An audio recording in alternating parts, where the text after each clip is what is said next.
Get on camera. That is funny. That is well funny, man. That is. Alright, that's it. Enough exercise. Yeah.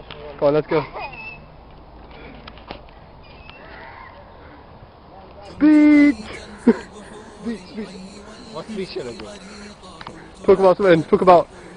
What should I talk Talk about? about itikaf. Oh, Jamaat. Jamaat. What kind of Jamaat? What's your opinion on all this negativeness that people approach, give approach to Tablighi? They say it's all bad and all the rest of it. What's your opinion? I think they should actually go into Tabligh Jamaat because it teaches you a lot of things. It teaches how to be connected to Allah. It teaches the Sunnah of Rasulullah, and a lot of people, many people have benefited from this. Many people who have gone into Tabligh Jamaat for about 3 days, then they're going for about 5 days, 7 days, 10 days, then they're going for a Jillah, 4 months, and then people come out to be alims, then they come out to make Islamic schools, so it benefits a lot of people. A lot of people have benefited from Jamaats. The youth of today, I think, should go out in the path of Allah. It will benefit them so much. It will mould them into good characteristics, with good human beings with good characteristics. Yeah, which is required by Allah. I mean, it's how Allah wanted mankind to behave. Yeah. So it's very good. What's the routine? What are you doing now? What you do in Tabligh? In routine in Tabligh is basically, obviously, you spend time with in the pious company. Yeah. And you learn about you learn a lot of amal. So you learn a lot to do with you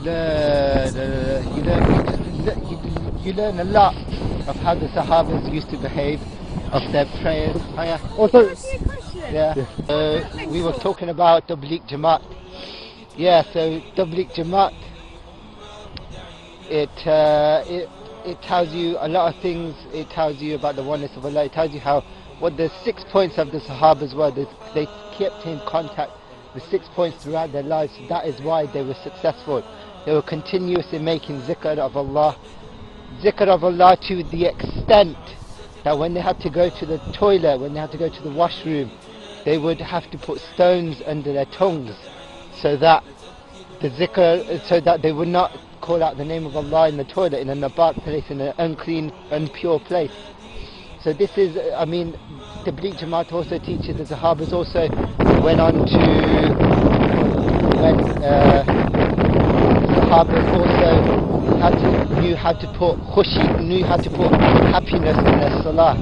So Tabligh Jamaat also tells you how to put happiness and a peace in your salah. I mean, look at how many brothers and sisters, including myself, we think about X, Y, and Z. We think about what we're going to eat. We think about where we're going to get our income from. We think about random things. I mean, we think about what we're going to do next week, and it's just wrong. And the Tabligh Jamaat puts in a good perspective on all these basic fundamentals of what we're meant to be doing as Muslims, and how we're meant to act with one another, how we're meant to interact with one another.